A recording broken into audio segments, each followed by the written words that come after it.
Israel is the ideal ally for a Trump style foreign policy because what Israel wants is trust us, we'll do our thing, we don't need you in our business. She is, at the very, very core of it, a good person, a thoughtful person, and she has been a friend of Israel and of the Jewish community throughout her career. I'm Scott Kahn, and this is the Orthodox Conundrum.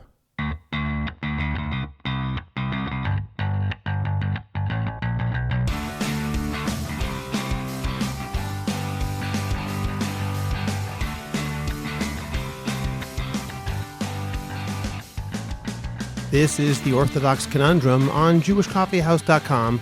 I'm Scott Kahn. With the United States presidential election only hours away, I wanted to offer a supporter of each major presidential candidate the opportunity to explain why Jews in general, and Orthodox Jews in particular, would be better off supporting either Donald Trump or Kamala Harris for president. To that end, I invited two politically involved Orthodox rabbis, Rabbi Pesach Wolicki and Rabbi Benjamin Kelsen, to explain why you should give your vote to their candidate. This is not a debate. I spoke to both of my guests separately and tried to give each of them a fair chance to make the best case that they could. I could have continued each interview for much longer, so there are certainly questions that I could have or should have asked and which I did not. I also know that some of you will question certain controversial assertions that may have gone unchallenged. I did let some things go because I wanted to allow each of my guests to speak and make the best case they could. Consider the detailed fact-checking to be your own responsibility. Caveats aside, I really enjoyed both conversations. I think that both representatives presented compelling arguments for their desired candidate. I hope that you'll find it informative as well. We'll get to those two conversations in a moment. First, remember to subscribe to the Orthodox Conundrum podcast wherever you get your podcasts. Please rate it and write a review. Continue the conversation on Facebook by joining the Orthodox Conundrum discussion group. Subscribe to my Substack, Orthodox Conundrum Commentary. Check out the link in the description of this podcast to get your free subscription today. Finally, in 2024, the best way to promote your organization, your business, or yourself is to create a high-quality podcast. And JCH Podcast Productions can help you make that happen. Whether you want to learn how to start your own podcast or want to improve the podcast you already produce, we will make it happen. Write to us at aliza@jewishcoffeehouse.com. That's ALIZA @jewishcoffeehouse.com. And let's get started with your high-quality, memorable, and effective podcast. Rabbi Pesach Wolicki is a political commentator, podcaster, and a leading voice in the field of Jewish-Christian relations. His columns appear regularly in the Jerusalem Post and Israel365news.com. His writings have also appeared in Newsweek, the Times of Israel, and many other publications. He appears on many Christian and politically conservative shows, such as American Family Radio's Middle East Report, Securing America with Frank Gaffney, The Josh Hammer Show, and others. Most notably, he is a frequent guest on Steve Bannon's War Room, even co-hosting an episode with Steve Bannon. Rabbi Benjamin G. Kelsen is an Orthodox rabbi and a practicing attorney. Rabbi Kelsen attended Cardozo School of Law and received ordination to be a rabbi and rabbinical judge from Yeshiva University's Rabbi Isaac Elchanan Theological Seminary. Rabbi Kelsen is involved with various Jewish communal projects and advocates on behalf of the community and Israel with federal and state governments.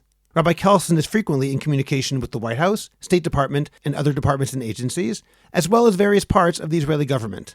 His articles have appeared in the Times of Israel and other blogs and publications. Rabbi Pesach Wolicki, thank you very much for joining me today on the Orthodox Conundrum podcast. Always a pleasure to be with you, Scott. I'm going to open up with a very broad and important question. Please give our listeners your best argument as Orthodox Jews and as Jews in general for why they should vote for Donald Trump for president. Thank you, Scott. It's an important topic to discuss. Let me start by just pointing out statistically that I have a really easy job.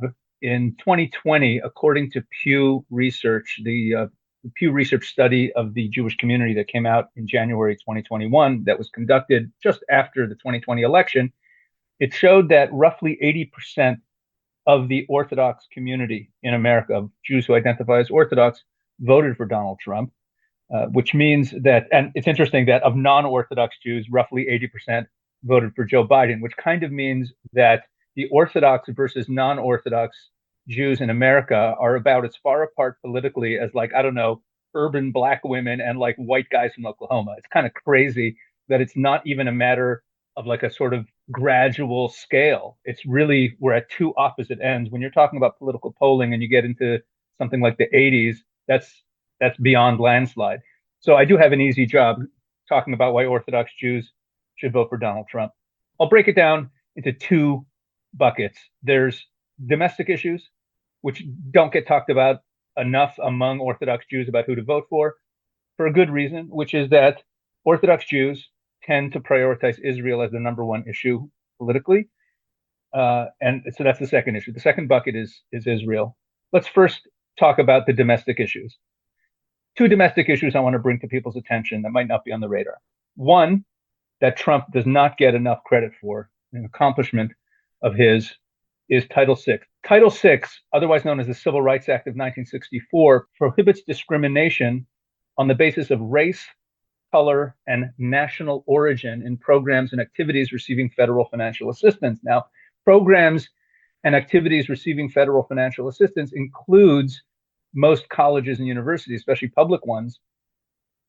And currently, as we know, there's been a lot of anti-Semitism on campuses. There are numerous lawsuits going on around the country of Jewish students who are suing because of discrimination that they've experienced since October 7th. Whether overt discrimination or passive discrimination that they've experienced on their campuses. The only reason that Jewish students have any standing to bring these lawsuits is that Donald Trump included Jewish identity in Title VI. Until Donald Trump came along, a Jew could not invoke Title VI as a basis for not being discriminated against. And that's a huge, huge deal for the Jewish community that, again, people don't talk about it enough, and Donald Trump should get a lot of credit for that. The second issue, and specifically for Orthodox Jews, this should be a massive issue.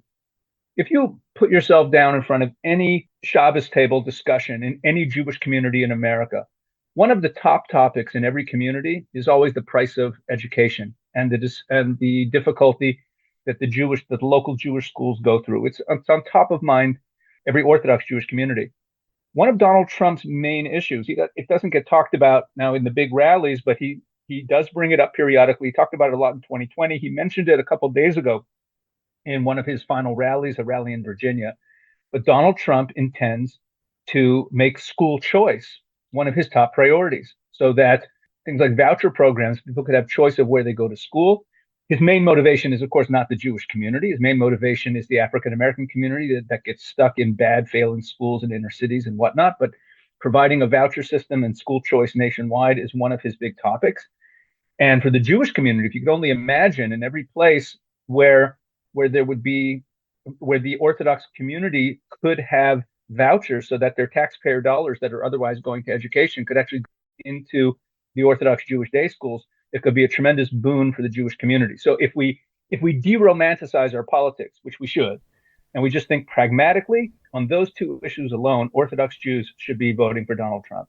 Okay, now let's move into the Israel issues, please. Sure. So on the Israel issues, it's even easier. Donald Trump is, I believe at this point, it's kind of empirical that he was the most pro-Israel president in U.S. history. I mean, what he did in terms of the embassy move and his approach to the Middle East. But let's just break it down a little bit. When Donald Trump came into office, his approach to the Middle East was what's often called peace through strength, which is often shallowly misunderstood as just about whacking the bad guys, knocking off Soleimani and playing tough. But it's actually a little bit more sophisticated and subtle than that. Peace through strength also meant that instead of trying to make an appeasement with the enemies and trying to come to an accommodation with them, that a way to reach peace is to build up your friends, to treat your friends really well. And by treating your friends well, more people are going to want to be your friends. So when Trump comes into office, he visits Saudi Arabia. He starts building up the relationship with the moderate Sunni states. Meanwhile, pulls out of the Iran deal, sanctions Iran, cuts off aid to the Palestinian Authority so long as they're still funding terrorists, which was fulfillment of a law that was passed during his time, the Taylor Force Act, which the Biden administration is violating. But basically, he weakened Israel's enemies and strengthened those moderate forces in the Middle East that want peaceful engagement with Israel. And most notably, the most important thing he did to strengthen Israel is the move of the embassy and the recognition of Jerusalem as the capital. The reason that was so important, Scott, is that for decades, it's not just about the move of the embassy, which could be viewed as a symbolic act. But for decades, we were all told by all the foreign policy experts, Republican, Democrat, everybody, that if America ever recognized Jerusalem as the capital of Israel, if America ever moved its embassy, it would cause a major diplomatic crisis with the Arab world. There would be who knows what kind of uprising going on. It could cause war and unrest. And the greatest dog that didn't bark story in geopolitical history is that Trump moved the embassy and nothing happened. That nothing happened. That's what makes it so critical. People really need to understand the importance of this move, because that nothing happening spoke to a whole host of issues surrounding Israel's relationship with the Arab world. If you just follow the way the dominoes fall, wait a second. If the Arab world was not upset, if the Muslim world did not erupt because America moved its embassy and recognized Jerusalem as the capital, and not only that, but the Abraham Accords, historic agreements with Muslim nations, without solving the Palestinian issue, happened after the embassy move. If you had told someone before the embassy move that not only would it not lead to unrest, but it would actually be the pathway to peace, they think you're nuts. And that's why it was such a break of a paradigm, and ended up, you get to the point where at the end of Trump's term, Iran was almost broke because they couldn't sell their oil due to the Trump sanctions which were not enforced by the Biden administration. Iran was almost broke. Hamas and Hezbollah were underfunded. The Palestinian Authority, was not getting funding and therefore was not encouraging more terrorism. And how do we know that? Well, the 3 years, the 2018, 19, and 20, the final 3 years of the Trump administration rank 3, 2, and 1, respectively, for lowest number of casualties from terrorism in the history of the state of Israel from 1948 till today. 2018 is third lowest, 19 is second lowest, and the lowest ever is 2020. So Israel was safer and stronger under Donald Trump than it had ever been in its history, and we were on the path to more and more peaceful agreements with moderate Arab states. The bad guys were weak, the good guys were strong. I assume by talking about 2018, 19, and 20 as the lowest years in history for murders of Israelis or people in Israel by Palestinian terror, you're referring specifically to the effects of the Taylor Force Act. Is that correct?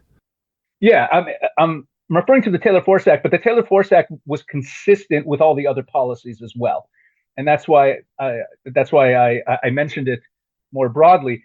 But the Taylor Force Act, just to explain what that is, Taylor Force was a U.S. serviceman, a veteran of Iraq and Afghanistan, who was studying at Vanderbilt University. He came to Israel on a trip with some other students from Vanderbilt, and he was murdered by a Palestinian terrorist in Yaffo. And immediately, the Palestinian Authority started paying the family of that terrorist as they pay the families of all terrorists who murder Jews, or I guess in this case, tourists in Israel, what we call the Pay for Slay program. And the Taylor Force Act, which was spearheaded by the Force family and by a couple of senators, a couple of Republican senators, passed both houses, was signed into law by President Trump in early 2018. And in mid-2018, he started enforcing it and cut off all aid to the Palestinian Authority. He also stopped funding UNRWA, which we now know today is basically hand in glove with Hamas and has a lot of overlap with them. And the Trump administration saw that downrange, and they stopped and they defunded it. And again, the result wasn't greater unrest. People tend to think that this is the brilliance of peace through strength. People think that the way you get to peace is by giving candy and carrots to your enemies. And what Trump showed is that that's not true. That the path to peace in the Middle East is incentivizing good behavior by rewarding it and punishing bad behavior, and therefore disincentivizing it and also withholding funding from the bad guys. And it worked. Israel was safer. We were on a greater path to peace. And had the Abraham Accords continued, and this is really what the new book by Ambassador David Friedman, Trump's ambassador to Israel, is about. Everyone should go read this book. It's called One Jewish State. Fascinating book. It's a policy book. The whole premise of David Friedman's peace idea is an extension of the Abraham Accords. That the Abraham Accords nations have an interest in there being security. They want stability, and they want prosperity, and they want good relations with Israel and the United States. And if we get them involved as the leadership, instead of bad actors like the Qataris and the Iranians who are currently funding the Palestinians, then we have a better chance at a peaceful resolution. One of the things that people who are against Trump would argue is that, yes, Trump may have done some very good things for Israel when he was in office. He also is the type of person who can be fickle He's the kind of person for whom past actions are not necessarily a prelude to what he'll do in the future. And they say, this is somebody who recently, apparently, told Bibi Netanyahu that I want this war finished by the time I'm in office. Now, admittedly, the Biden administration has also been pushing for a ceasefire. But I've heard people who support Trump say that when Trump says he wants a ceasefire, they mean that Israel can go in there and do whatever they want. Well, there's no evidence that's what he means. He might just mean, I want this finished. I don't want to deal with it. How do we know that what you're classifying as positive legislation and positive actions towards Israel in the past will continue into the future? Well, Scott, let's start with the first thing you said, that people point to the fact that Trump is erratic and fickle. And I think that this is an unfair characterization of him. That's the result of the fact that he shoots from the hip with what he says. And a good way to look at Donald Trump, I think an accurate way to look at him, is to remember all the time that he is both a showman and a businessman. He is not a politician. And what that brings with it is a certain lack of polish. He doesn't act like a politician, and that rubs people the wrong way. And I view it as a canard, this claim that he's erratic and fickle. If you actually take a look at him from a policy perspective, regardless of what comes out of his mouth, his policies are actually quite moderate and quite measured. And what people mainly point to when they say that he's fickle is they look at his personnel and that how he was constantly changing staff. But that was more a function of the fact that he came in as a loner who had no background in Washington, didn't know these people, trusted the experts he inherited in many cases. And then as he realized that all these people are not on the same page as him, he started changing staff. So look, is he a sensitive guy? Is he oversensitive? And does he overreact to things on a personal level? At times he does, but show me where it affects policy. The truth is his policies are actually quite moderate. In fact, in any conversation about Trump, you want to clear the air. And whenever I'm talking to people, and everyone around me knows I'm a big Trump supporter, sometimes people will push back and they'll tell me things they don't like about Trump. And it's almost never a policy. It's never some policy of his that they didn't like. It's always something he said or some way that he behaved that's brash or uncouth. And when you stop and say, what policy of Donald Trump's do you disagree with? The only answer I ever got from someone to that question who was arguing with me was they said that they didn't like that he pulled out of the Paris Climate Accords. And I was like, okay, fine. I'm not going to argue with you there. I'm not into the Paris Climate Accords. But I don't think that he's actually as erratic as people think.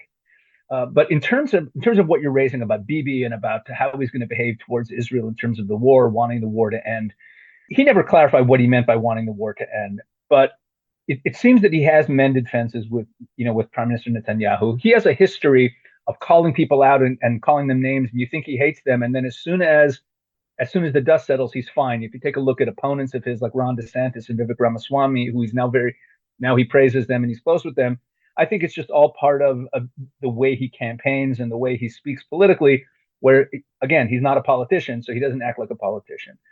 In terms of how we can rely on him, I look at J.D. Vance, who speaks very clearly about policy and was obviously chosen by Trump to be his running mate, not because he was a DEI hire, but because he really represents the same belief system. I look at J.D. Vance as a much clearer expression of where the policy is headed. And J.D. Vance's approach to the Middle East, I think, characterizes the Trump administration. You'll notice that in all of Trump's statements since October 7th, especially, he never says what Israel should do. He says he wants the war to end, but he's never saying Israel should do this or Israel should do that. Don't go into Rafah, go into Rafah, bomb them, don't bomb them. He just says he wants it to be over. And this is reflected well by a statement by J.D. Vance. Here's J.D. Vance. I think that our attitude vis-a-vis the Israelis should be, look, we're not good at micromanaging Middle Eastern wars. The Israelis are our allies. Let them prosecute this war the way they see fit. And that seems to be, in my estimation, and again, this is a short conversation, but in my estimation, and I've had a lot of conversations and interaction with people around Trump, that their attitude towards Israel is we trust Israel as our ally. Whatever problems Israel deals with in the Middle East is one less problem we have to deal with. Okay, I'm going to get back to what you said about the discourse and his bombastic attitude in a moment. But first, as long as you mentioned J.D. Vance, let me quote J.D. Vance back to you. Regarding Israel and Iran, J.D. Vance very recently said, quote, America's interest is sometimes going to be distinct. Sometimes we're going to have overlapping interests, and sometimes we're going to have distinct interests. And our interest very much is in not going to war with Iran. It would be a huge distraction of resources. It would be massively expensive to our country. He also suggested that, quote, let the Israelis and the Gulf Arab states provide the counterbalance to Iran. America doesn't have to constantly police every region of the world. We should empower people to police their own regions of the world. 1, we would save a lot of money. 2, we'd save a lot of focus. Now, part of the issue here is that even if somebody believes that Israel should not be accepting foreign aid from the United States, that it causes a sense of dependence, many people would argue that America's policing of the world has been a net benefit for Israel, even if we detach it from the money, meaning the fact that, for example, the Biden administration sent aircraft carriers in the wake of October 7th, or, for example, the THAAD missiles that they placed in Israel now to help defend it against Iran, those are important deterrents and perhaps, if necessary, could be used. J.D. Vance, reflecting the Trump administration's foreign policy, is saying we won't do that kind of thing. Isn't that a negative? I don't think he's saying they won't do that kind of thing. He's saying that they don't want to be fighting a war with Iran. And then in the same breath saying that the people in the Middle East, i.e. the allies of America in the Middle East, should be policing it for themselves, should be making their own decisions. And he just doesn't want American resources being spent on these foreign wars. Now, I agree with J.D. Vance in the sense that I do want Israel to be weaned off of American aid. This war, one of the big lessons of this war for Israel is that it causes us a lot of problems that the U.S. has leverage in our strategic decision-making as a result of the aid. And it's caused us problems right from the beginning, very near the beginning of the war, when Israel was withholding the humanitarian aid and shutting off the electricity in the Gaza Strip right before their initial ground invasion. Yoav Gallant, our defense minister, openly stated, he said the quiet part out loud. He said the only reason we're allowing humanitarian aid in is because the Biden administration is forcing us to, and we can't afford to say no to them because of the weapons they provide. Now, you might think, wow, humanitarian aid is a good thing. No, it's not. Had Israel withheld humanitarian aid right from the get-go, Hamas would not have been continually resupplied. They would not have been continually having a cash flow from the aid that they have had. The war would have been over a whole lot quicker. A whole lot less people would have died. And this is all due to the fact that the Biden administration was twisting Israel's arm in this way.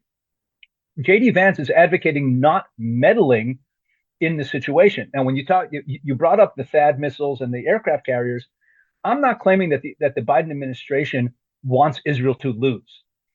The Biden administration does not want escalation of the situation. And that itself can be pro-Israel sometimes, but it can also be bad for Israel at times, a lack of escalation. Because right now in the Middle East, I don't believe that what Israel needs is de-escalation. I think what Israel needs is right now we have the upper hand. Let's deal with our enemies. Let's liberate the Iranian people. Let's liberate the Lebanese people, from the mullahs and their control. And de-escalation is not in our best interest. Just as an example, the Biden administration doesn't want Israel to be attacked, but they're also withholding certain offensive weapons. Everything they help us with is defensive at this point. They don't want Israel to change the geostrategic balance in the Middle East, and that includes keeping the mullahs in power. So just to clarify very quickly, do you believe that the Trump administration is going to be isolationist and that's a good thing? Or do you believe it's not going to be isolationist? It's just not going to be involved in giving Israel money? I don't think they're going to be isolationist. They weren't isolationist the first time around. I can't imagine they would be this time. And if their foreign policy the first time around was governed by the State Department folks that were already in power, then you might say, okay, maybe that's not Trump's real position. But the foreign policy achievements that I mentioned before, like the Abraham Accords and move the embassy, these were situations where the White House, the Trump people, actually did an end run around the State Department people. They were definitely involved in the world. Israel is the ideal ally for a Trump-style foreign policy because what Israel wants is trust us, we'll do our thing, we don't need you in our business. If that's the approach, and I've had many conversations with Ambassador David Friedman, who I've become very close with. It's been one of the honors of my life over the last year or so that I've become very friendly with him. And one of the things he always says is that any policy prescription, we were talking about his book, and I was like, wow, is this going to be policy? Are you hoping this is policy for the Trump administration? And he said, look, anything I present to Donald Trump about Israel, the first question he's going to ask me is, what do the Israelis want? That's the real question that Trump wants to know. What do the Israelis want? What is best for peace? Those are the things he's looking for. And that's going to be his approach. I don't think it's isolationist, but it's also not, interventionism is not the only option other than isolationism. Those are just two extremes. Let's get back to what you talked about before when you mentioned Trump's bombastic personality, his shooting from the hip, the fact that he's not a politician and therefore he's not polished. If I wanted to argue the other side, someone might say that Teddy Roosevelt described the power of the presidency largely being contained in the bully pulpit. That was his term. And in Trump's case, a lot of people would say, yeah, taken literally, it's the bully pulpit where he goes and he is a bully. He is someone who shouts down other people. He's cruel. He is not kind. And you might say, who cares? Well, if that is one of the main powers of the presidency, and even though it's not necessarily always reflected in policy, the way someone speaks when he has that kind of power, a lot would argue has tremendously demeaned the national conversation. And we can't ignore that as if it doesn't matter. It's changed the way people relate to each other, both in politics and without. That is a serious demerit. Along those same lines, the fact that Trump talks about Israel, or let me speak specifically about the past, when he was in office, he talked about Israel and how the Democrats hate Israel and how the Republicans are good for Israel. He turned something that was always before this, supposedly a bipartisan issue, into an issue that became a partisan issue. And people now who are in the Democratic Party, I'm not saying it's necessarily a result of that, but that certainly didn't help to make, in the public mind, Israel be a more Republican issue and being more anti-Israel or pro-Palestinian a Democratic issue. I'm not necessarily saying that's true for all politicians. In fact, I'm saying that's not true for all politicians. However, the idea that Israel is a partisan issue rather than a bipartisan issue is something, at least in the public perception, that Trump not just exacerbated, but perhaps even caused. I think he just he spoke about it openly. And when you speak about something that's, openly, you can accelerate the awareness of it. And I think that's what happened here. I think if anyone made the Democratic Party less, more actively less pro-Israel or harmed Israel, it was Barack Obama, with his cozying up to the Iranians and even harming the U.S. relationship with Saudi Arabia in the process.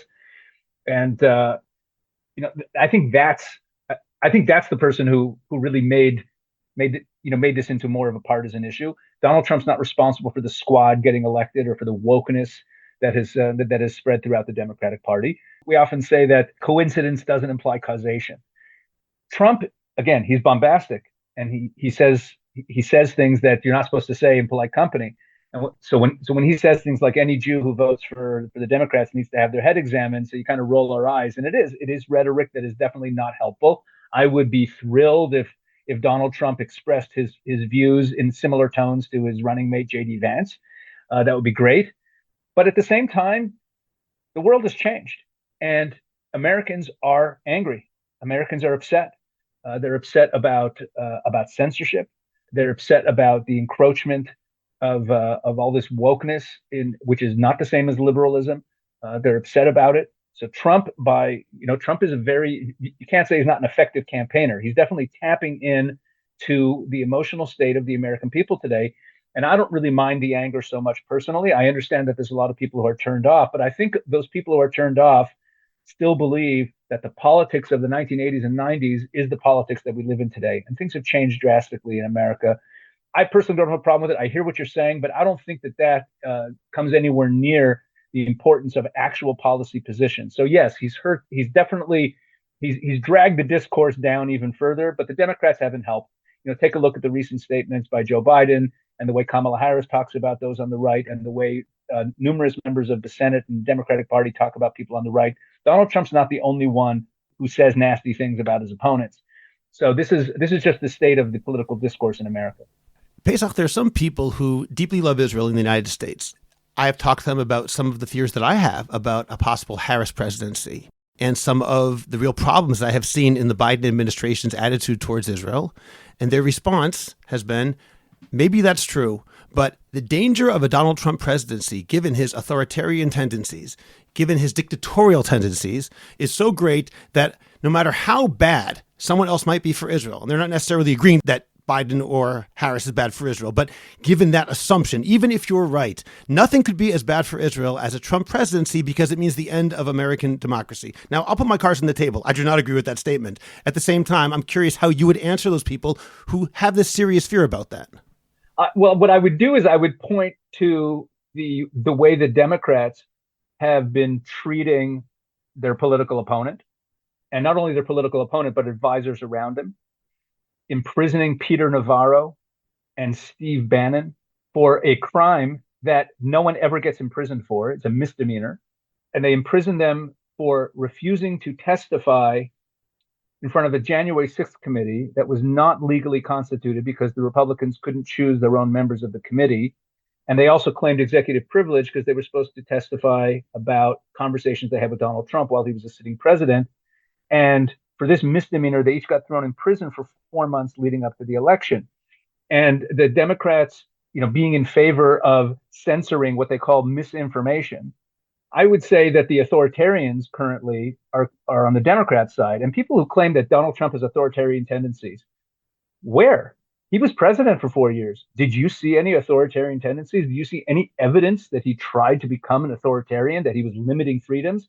If anything, he increased freedoms. He limited regulations. From a policy perspective, he was the absolute opposite of an authoritarian.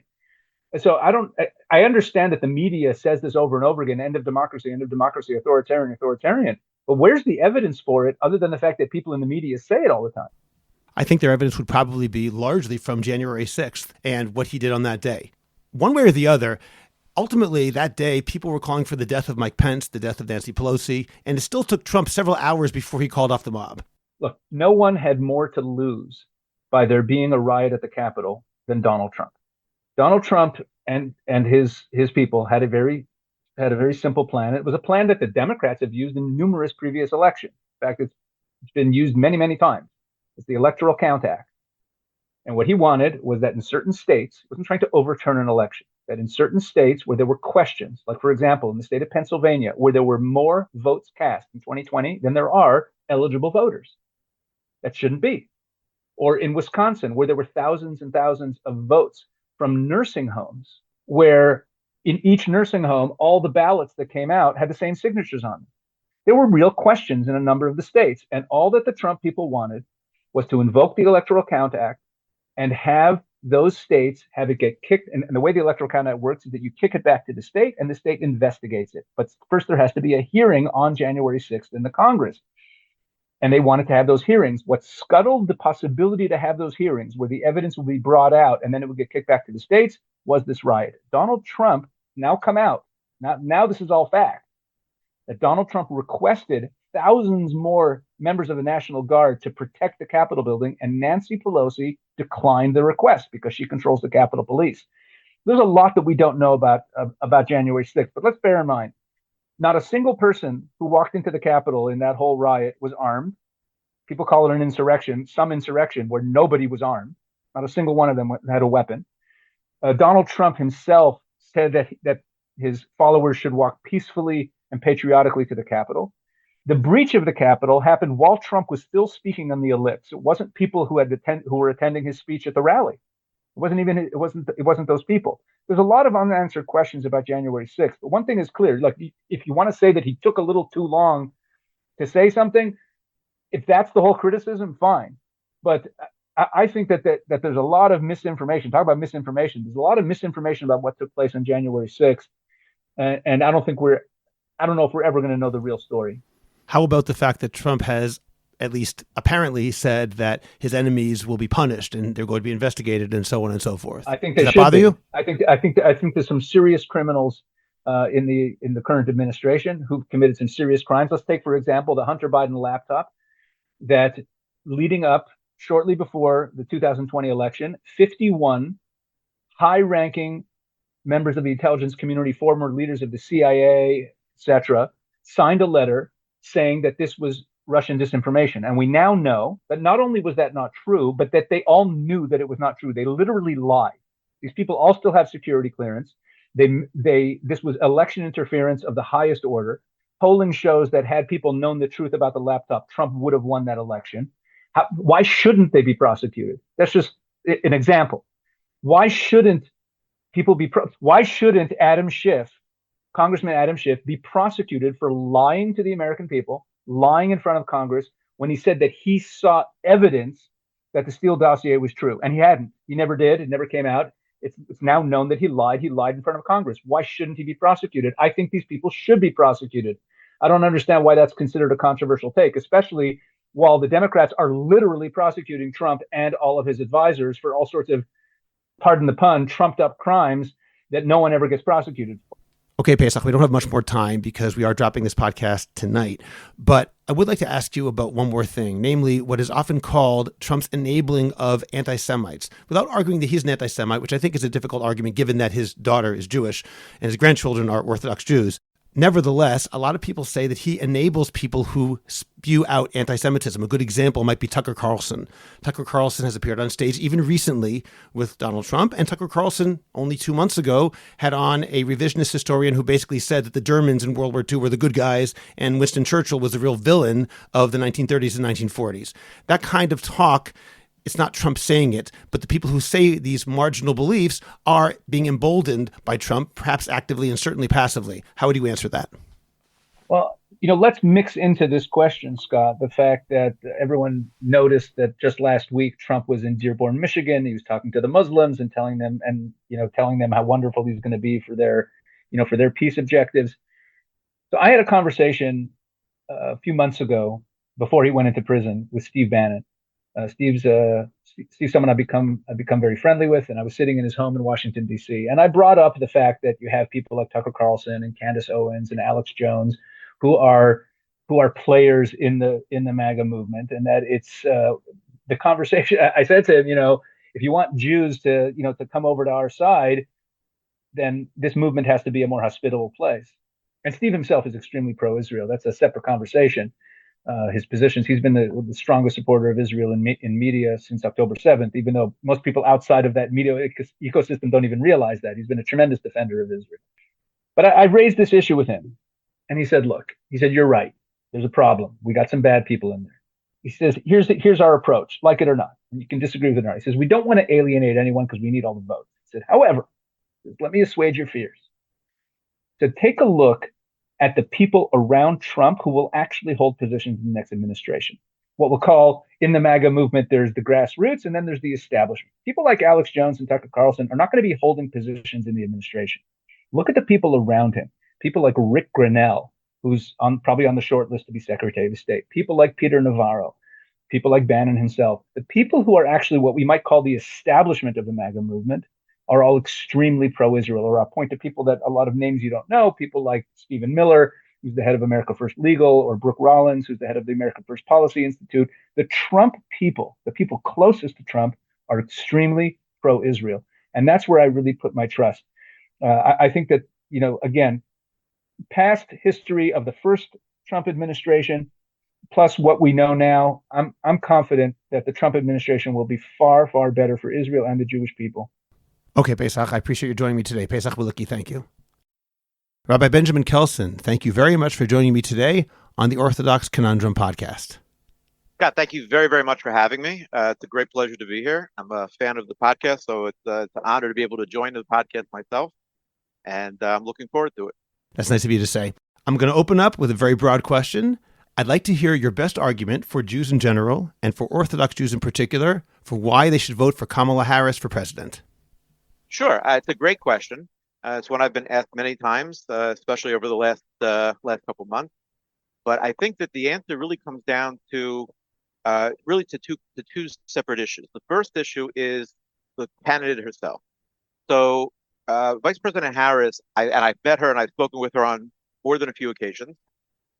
She is just at the very, very basic parts of it is she's very smart, she's insightful, and she's dedicated to trying to do and to serve the people that she's been elected by her constituency. She is at the very, very core of it, a good person, a thoughtful person, and she has been a friend of Israel and of the Jewish community throughout her career, throughout her life, but throughout her career. And that's already, I think, a very, very important point that we have to keep in mind. She has been fighting anti-Semitism since she was originally elected as a district attorney in San Francisco. I think that she has a very strong approach to foreign policy, not dissimilar to what we've been seeing up until now. And I think that also, which is something that is very important, but did not necessarily get as much airtime, shall we say, as some of the others, is that the message that she has been sending out and that President Biden has been sending out also is one that seeks to unify rather than divide. It is one that tries to bring everyone together. Obviously, there are disagreements, but they look to be able to bring us all together or bring everybody together in some fashion. In other words, they're not looking to divide by pointing at this group is not really American. Those groups are an invasion or are poisoning our world or things of that nature.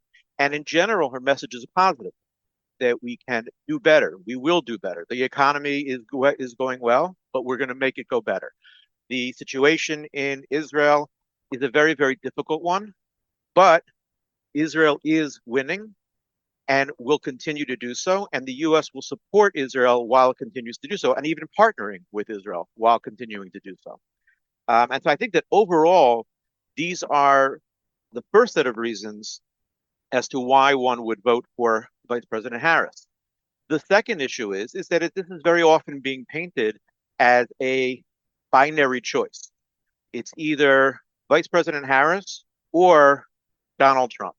And I think that one of the things that we very often lose in our community is the understanding that it's not only these two individuals that are running, but rather two very, very distinct and different views of what does an American democracy look like and what does a government in America look like.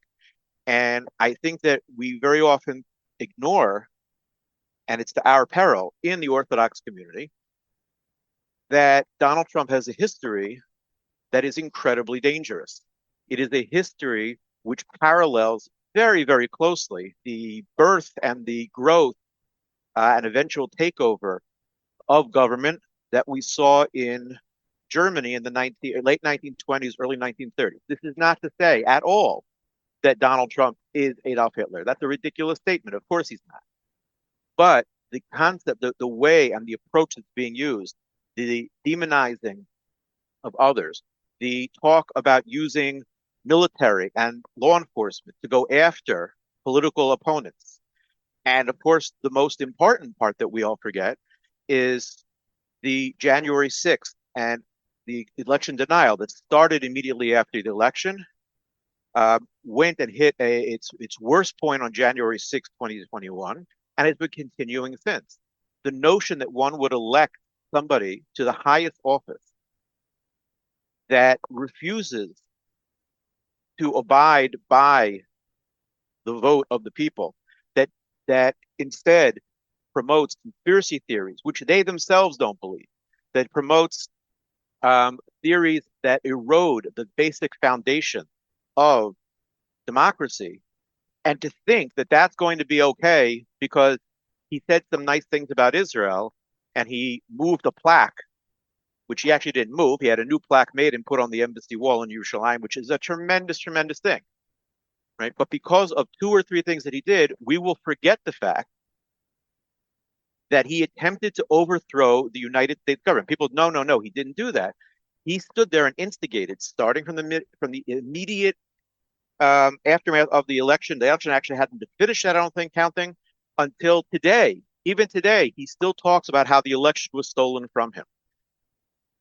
To think for one moment that that is not going to affect our community is to stick one's head in the sand.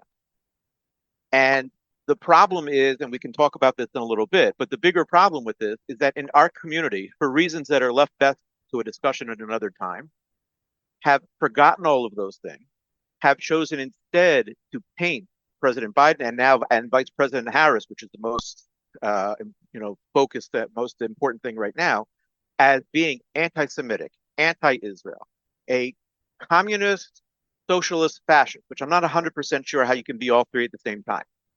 It's ludicrous. And so we have to really focus and bear down and go over facts rather than fiction sold to us by people who do not have our best interests at heart. And so to sum it up, we have two different reasons, right? One is that all the positives that we've mentioned about the vice president, but the second is this more philosophical sort of a question of what kind of country do we really want to have? What kind of an American republic is going to be in the best interests of the United States and its citizens, as well as for Israel? And I think that those are the things that we really need to keep in mind. And unfortunately, have not been doing so. We've been allying with those who do not have our interests at heart. And so I think that's been the big mistake. And that's why I believe that we really should all be voting for Vice President Harris. Okay, thank you, Ben.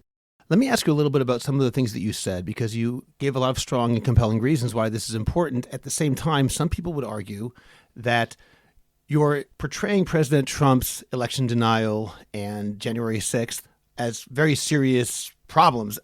I think a lot of people would agree with you, even if they support Trump. But other people would say, yes, that's a problem. However, let's not pretend he really has an opportunity to authentically overthrow the United States government. And there are two reasons why they'll say that. One of them is expressed by a thinker I admire very much named Greg Easterbrook. He has written numerous times, he's a well-known public intellectual, he has written numerous times about the fact that, and by the way, he's made it very clear he is not voting for Trump. He also says, let's face the facts. January 6th was a serious insurrection, and the Constitution won in about 3 hours. The Constitution is a very powerful thing, and the fact is that despite the attempts to overthrow the election, it didn't work. In fact, it came nowhere near working. The other issue that people would say is that Trump had a first term, and if he truly were an authoritarian, why did he not try to take over the U.S. government in his first term in those ways? If the problem is only the election, well, the Constitution itself says that he can't have a third term. No matter what he could possibly try, the Supreme Court would never allow it. It's explicit in the Constitution. So is your fear overblown? No, not at all. Why not? So I think that, first off, to say that the insurrection didn't work is thank God that it didn't work. But that doesn't mean that they weren't trying really hard. Anybody who's watched the video, the recording of Trump's speech, of all of his talk up until then, and then his speech in the ellipse on January 6th in the morning, and then seen the videos of what happened at the Capitol on January 6th, right, and the aftermath and everything that's happened since then, should realize that it was only because, and again, I can talk the way that I normally talk, because HaKadosh Baruch Hu decided that that's not what, he was going to have it stop, that it was not going to succeed. But this is a group of people that have still not given up that cause. And Trump himself has still not given up that cause. To say that the reason that it's not a problem to reelect him is because the first time he tried, it didn't work. Let's give him another chance is absurd. The second point that you raised, as far as why didn't he do it the first time, we saw him beginning to make steps as much as he could during that first time. We saw him trying and pushing at the envelope to be able to see. He fired the FBI director because the FBI director wouldn't give him the response that he wanted. He tried to blackmail the president of Ukraine and then said it was a perfect phone call. He tried to force people in different states to change the results of the election in his favor. He put people in office or in offices underneath him to follow his path. In addition to which, we now have we've seen the ideas and the visions that they have moving forward. And I don't know how many people in the audience are familiar with Project 2025, but Project 2025 is a game plan for what would happen in a second administration. They've already spoken about, and Trump himself has spoken about, the idea of removing anybody from government who does not fit his litmus test. If they're not a supporter of Trump, that they don't belong in the federal government. There's a plan to be able to reassign almost 90% of the federal government from being civil servants to political appointees in order to replace them so that they can be fired. If it's a political appointee, they can be fired by the next administration. If it's a civil servant, you can't do it that easily. And so therefore, they want to replace all the civil servants with people who will toe the line. There is already a transition office that is processing. They have a website that is processing applications. That is something which is very serious. And even more so when we stop and we look at the people that he had in his administration previously.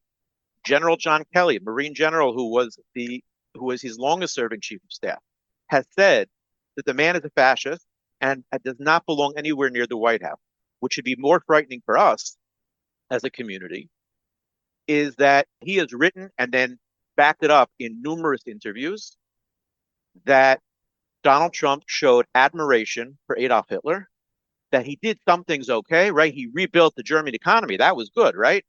And he didn't do all bad things. He also talked about that Trump showed an affinity for the way that Hitler had his military. He expressed it to Kelly when he was talking to him about why is it that generals take an oath to the Constitution of the United States, but not to me personally. And he's supposed, and according to General Kelly, he said, I should have generals like Hitler did, who are loyal only to me. To me, those are red flags, bright lines that refute anything that might have been said in those other 2 points. Okay, I understand that. Just as a technical matter, Trump did disavow Project 2025, right? So he did disavow any knowledge of 2025, Project 2025, the same way that, there's been done with other things. However, he is most of the people working in 2025 are people who work with him and for him, and to this day work with him. The organization spearheading this is the Heritage Foundation, which is closely aligned with him. People who are working on this project and on the immigration issues, which is a whole nother reason why we should not be voting for Trump, is Stephen Miller and others like him, who, no matter how much he wants to say, I have no idea what you're talking about, I'm not involved with that, is simply just, did he sit down and read all 950 pages? I doubt it. Does he know what's in there? I'm pretty sure he has a good idea of what's in there, and we have reason to believe that he does. I want to ask you about something else that you said when you said that these negatives about Trump shouldn't be overridden by the 2 or 3 positive things he did vis-a-vis Israel. I think a lot of people, particularly in Israel, I can't speak for the American Jewish community, they would say those were not small things, which you acknowledged. Moving the embassy was very important. It was not just moving a plaque, but for example, especially in light of what happened on October 7th and over the past year, the reimposing of sanctions on Iran, getting out of the Iran nuclear deal. A lot of people would now say those were very, very good moves that were very much in Israel's favor. I'll give you another example. The Taylor Force Act, which was enacted under Donald Trump's presidency, while he was president, he signed it into law. Whether it's a direct consequence or not, by officially saying the United States will not give money to the Palestinian Authority as long as pay for slay, that is paying terrorists who killed Jews or other Israelis or people visiting Israel, as long as that's in place, we will not give money. The fact is that from 2018 until 2020, terrorist murders in Israel were at the lowest point they ever were in history. Because so many Jews, and in particular, I'll say Orthodox Jews, are potentially or effectively single-issue voters. They care about Israel above everything else. They would say, you know what? Everything else doesn't really matter as long as we have the candidate who's best for Israel, and it's hard for them to argue that a Biden administration or a Harris administration would be better than what Trump did in his first term. So that's actually a great point that you raised, and I appreciate very much that you did so. First off, a lot of this is based on mistaken preconceptions about what Trump's positions would be. As Ambassador John Bolton, who was Trump's national security advisor, had said, the things that he did, the support that he demonstrated, that Trump demonstrated during his first term, there is absolutely no guarantee that one can rely on it, and one should not rely on that for a possible second term. As far as the other issues that you raised, so I will note that he did lessen some of the sanctions in 2019 against Iran. However, we should also point out that as regards the issue with Iran, he did not succeed in getting Iran to stop producing nuclear weapons or moving towards producing nuclear weapons. In fact, and again, this is for a whole nother discussion, is the question of what was the JCPOA, what we call the Iran deal. What was that for and why was that? And that's for a whole nother discussion as to why that may have been necessary. And again, any deal that you make involves compromises. And so there were, for sure, it was not a perfect solution. However, when Trump pulled out of it, Iran took that opportunity, since the deal was no longer in place, took that opportunity to ramp up its production of nuclear materials to the point where they are now at the few-week breakout point, whatever it is that they're at the moment. I forget exactly where they're at this particular moment. But that's a very bad thing. Beforehand, they were not producing nuclear materials. They had put a pretty decent stop on their research and their production of a nuclear weapon because they wanted to be in compliance with the deal, because they, at the end of the day, they wanted to be brought back into the world. Now, again, they're terrible. They are a horrible regime. But the key is, how do we keep them from getting a nuclear weapon? President Biden, Vice President Harris have said numerous times that the goal is to make sure that Iran does not get a nuclear weapon. That is the line. There are different ways that people believe in approaching that. We can talk about policy issues, but to suggest that President Biden and Vice President Harris don't care if Iran gets a nuclear weapon is, again, an absurd statement. I would also want to point out that Trump does what he does for himself. And again, most of my conversation was not meant to be why not to vote for Trump, but rather why to vote for Vice President Harris. But again, I think that it's important that we know that, for example, in 2019, when they were talking about trying to work on diplomatic relations, Trump was very, very interested in meeting with the Iranian foreign minister, Mohammad Zarif, in 2019 at the sidelines of the G7 summit that was happening at that time, because he wanted to talk about the possibility of a new, better, beautiful, greatest in the world deal.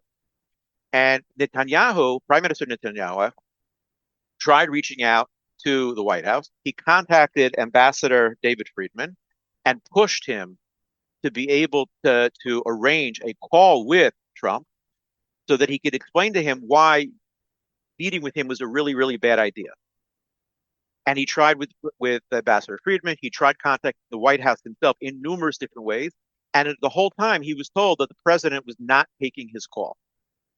Trump himself wanted to have this conversation with the Iranian foreign minister. That's a problem. The other issue, that you've raised with dealing with Iran is that Trump does what he does based on what's good for him. We have to be careful about and cautious about his relationship and his admiration for authoritarian figures and governments. He does not understand the concept of a liberal democracy. And by liberal democracy, I don't mean liberal versus conservative, but the concept of democracy. And so I think that that's something which is important, because kowtowing to Putin, who is an ally now with Iran, has serious repercussions, not just for Israel, because what happens when Putin says, I don't want you to mess around with Iran? What's going to happen then? I don't know. But it's not something that I feel comfortable saying, let's just wing it and see. Okay, because you mentioned, Ben, that you'd rather talk about why to vote for a Harris administration, let's ask some questions about her in particular without regard to Trump per se. Sure. I think a lot of people in Israel feel that the Biden administration, of which Harris is a part, has spoken out of both sides of its mouth when it comes to Israel after October 7th. Biden said all the right things at the beginning, saying Israel must destroy Hamas. He also has withheld some bombs from Israel because it was threatening to invade Rafah, Rafiah in Hebrew, which is the place where Sinwar was eventually found, as well as many hostages. In March, Harris warned that an Israeli invasion of Rafah would invite consequences from the U.S. The Biden administration has sometimes faulted Israel for not being more flexible in negotiations with Hamas, when Hamas is demanding the release of thousands and thousands of Palestinian prisoners, some of whom are convicted of murder. And then they claim that Bibi is the problem. That is not their only statement. They've said lots of things on both sides, but a lot of people in Israel wonder if we can trust Harris to continue to support Israel when things seem to go back and forth, almost ping-ponging between allowing Israel to do what it wants, but only under certain circumstances, or saying Israel can defeat Hamas, but you're killing too many civilians. No one wants civilian deaths, but on May 9th, Biden said that Israel has a right to defend itself, but needs to protect civilians more. Right after that, Hamas ended negotiations. They were in the middle of negotiations then for releasing the hostages and for a ceasefire. He's basically saying if civilians get killed, it's Israel's fault, and that means that Hamas has every incentive to hide behind more civilians. I don't want any civilians to be killed, but I fault Hamas, not Israel. And sometimes it feels and it seems as though the Biden administration doesn't have that same attitude. How would you explain this? So first of all, I think that there's a lot of cherry picking that goes on with these types of arguments. First off, I think it's important to note that this particular type of an argument is an argument that even within Israel and within the Israeli government and military and intelligence circles is disputed. And so this notion of going in and completely destroying Rafah. That was something which was being disputed, whether or not there was a need to go into Rafah by Israeli military and intelligence people. And so that's one thing we have to bear in mind. So the idea that having a difference of opinion with the prime minister means that one is anti-Israel is not something which is appropriate. Second, since you did raise the issue of the May 9th conversation, it's important to realize a few things about that situation. What we were actually talking about was the MK-84 2,000-pound bombs. So it's important to note that the purpose of those bombs is to completely flatten and decimate an area. They were used in Lebanon recently in the fight against Hezbollah, which, by the way, had they been withheld, they wouldn't have had them. But the most important part is this. When the president said that, first of all, he didn't announce it. He was asked the question because the information had been leaked already, that internal conversations were that the request had been made from the administration to Israel. Could you please just reassure us so that we can tell our people that you're not intending on blowing up and killing everybody in Rafah? And they couldn't get an answer to that question. And so the response was, we can't send you things in the future if you can't just tell us that you have no intention today of completely decimating Rafah, which, by the way, according to the Army Chief of Staff and the spokesman for the IDF, as well as from other reports that have come out, it was never their intention, the IDF's intention, to use the 2,000-pound bombs in Rafah. Because if you completely flatten Rafah, you cannot go in and find hostages. Another thing that's important is that the vice president never said, do not go into Rafah. The president never said, do not go into Rafah. What they said was that having strategic plans and operations in Rafah is not an issue.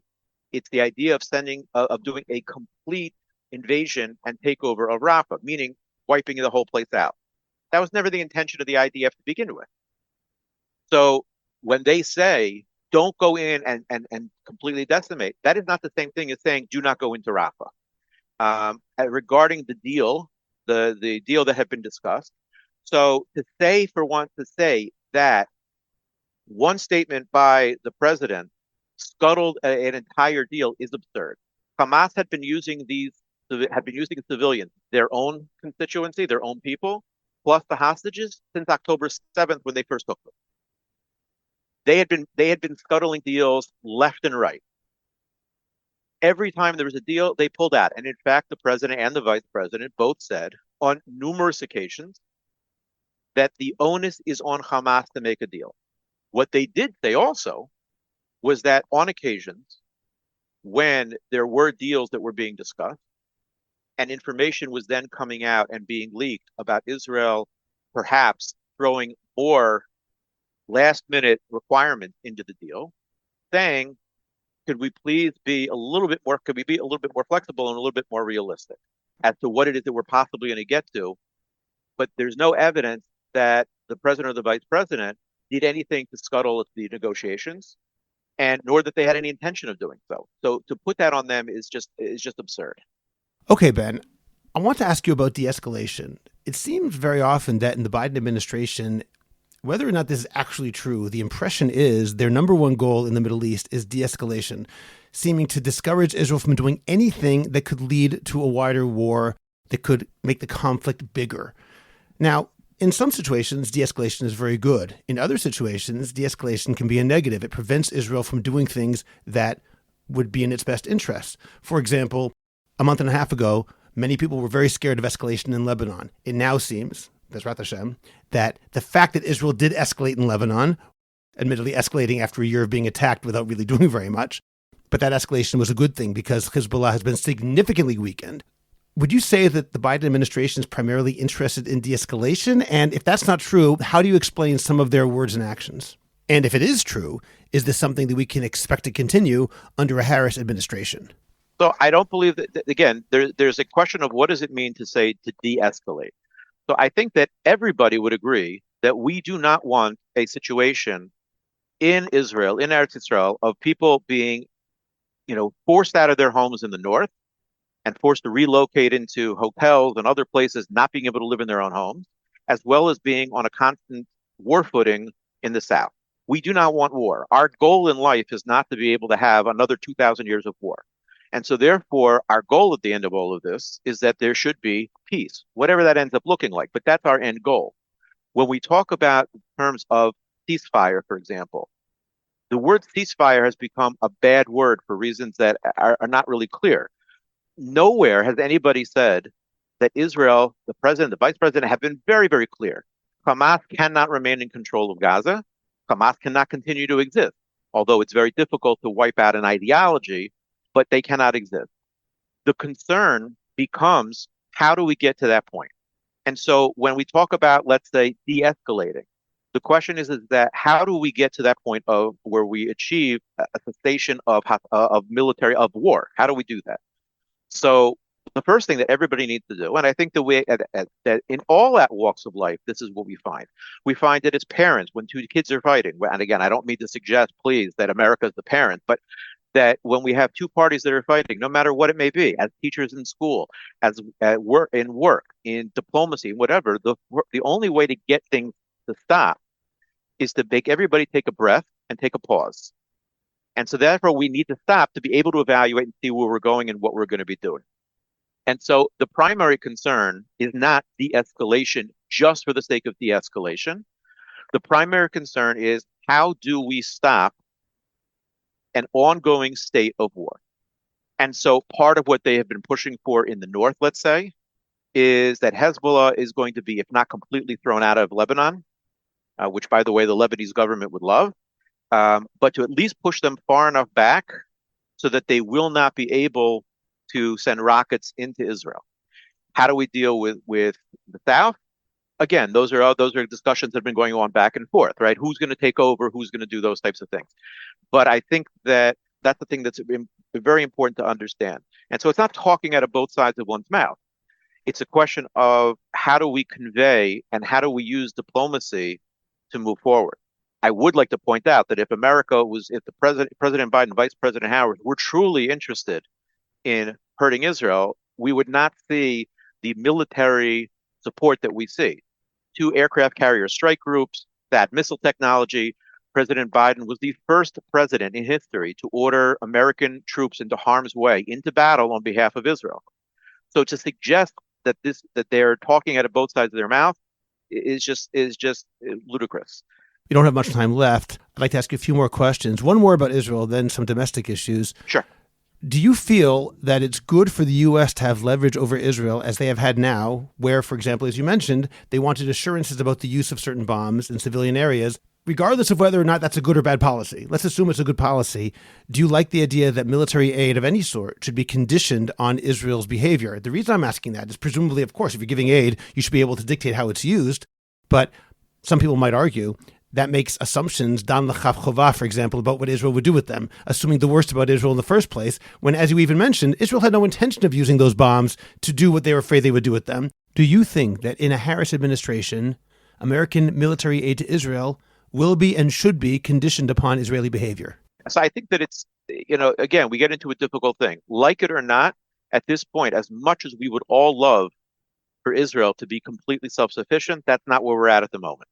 And so it is important to realize that the restrictions, that we're using the word restrictions, but the conditions that are being put on military aid, which are, by the way, are incredibly, incredibly light. They may seem like they're a big deal, but Israel is the only one of the countries that America gives aid to which are self-reporting as to what they're doing, as opposed to having to have some sort of proof as to what they're doing. But we don't live in a vacuum. And so we have to recognize that when there are people who are pushing against giving aid to Israel to begin with, cutting off aid to Israel, I think that's very, it's important to make sure that they understand where the government or the administration lies. I will also point out that Donald Trump in the last year has talked about making loans, money loans, and everything else conditional to Israel as well. That if they don't, and this is what he said, if they don't seem to be gracious or thankful enough or not doing what he wants, then they would call it back. That any money given would be as a loan rather than a grant. That he could call in whenever he felt that they weren't going. So this notion of aid and conditioning it, I think that we don't understand it and it's misplaced. Ben, you mentioned people in Congress who might push back against Israeli aid. There are people certainly on both sides of the aisle who do that. J.D. Vance has talked about not having aid for Israel. But one thing that a lot of people are worried about with the potential Harris presidency is the power and influence of people who are the progressives, let's say in the Democratic Party, people who are known as the Squad, for example. The Squad has been very anti-Israel. There are others who are like-minded who have been very anti-Israel. How would you answer if someone were to say, I'm fine voting for Kamala Harris, but I'm extremely nervous voting for any Democrat, given what's going on in the Democratic Party today? Right. So again, I think this is something which is it's a very, very good question. And it's a problem that we're having as a community because we're being pushed one narrative, which unfortunately completely ignores the issue that we have on the right. Yes, there are people who are incredibly anti-Semitic on the left wing of the Democratic Party. The Squad that you referred to, so it originally was 5-6 people. They just lost 2 of them, Jamal Bowman, Cori Bush, right? They're all gone. But they do not have as much influence in Democratic politics, Democratic agendas, or in Congress as they are being painted as having by those on the right. So it's something that has to be dealt with, and it's something that we have to be concerned about, but they are not going to be the driving force of a Harris administration. On the flip side, we have, as you mentioned, we have members of Congress as well as others who are doing the same thing, but have much greater influence. J.D. Vance, just this past week, was asked about continuing aid for Israel. And he went into a discussion about how Israel and the United States' interests do not always intersect, how the United States is not interested in a war with Iran. And so therefore, that has to be taken into account when figuring out how one supports Israel. There are many, many examples of this. And so I truly believe, and just based on history, I think that we should be looking not only to the left to combat anti-Semitism there on college campuses and in members of Congress, etc., but also looking to the right to make sure that we are protecting our right flank. Because if we don't, then we are simply allowing that anti-Semitism to grow, to become embedded, and to take action because we've completely ignored it. Okay, Ben, we're almost out of time. So let me ask one final question. Sure. Anti-Semitism in the United States has grown exponentially, particularly over the past year. I'm not going to lay that at the feet of the current administration because obviously it's what's going on in the Middle East. But at the same time, some people may argue that the Biden administration has simply not done enough to combat anti-Semitism. Words are cheap, and in practice, anti-Semitism is growing. Now, it may very well be that there's only so much that can be done by presidential or vice presidential fiat. At the same time, the amount of anti-Semitism, particularly on campus, is very concerning. And I think that people would like to know what the Harris administration would do about that, if it would do anything.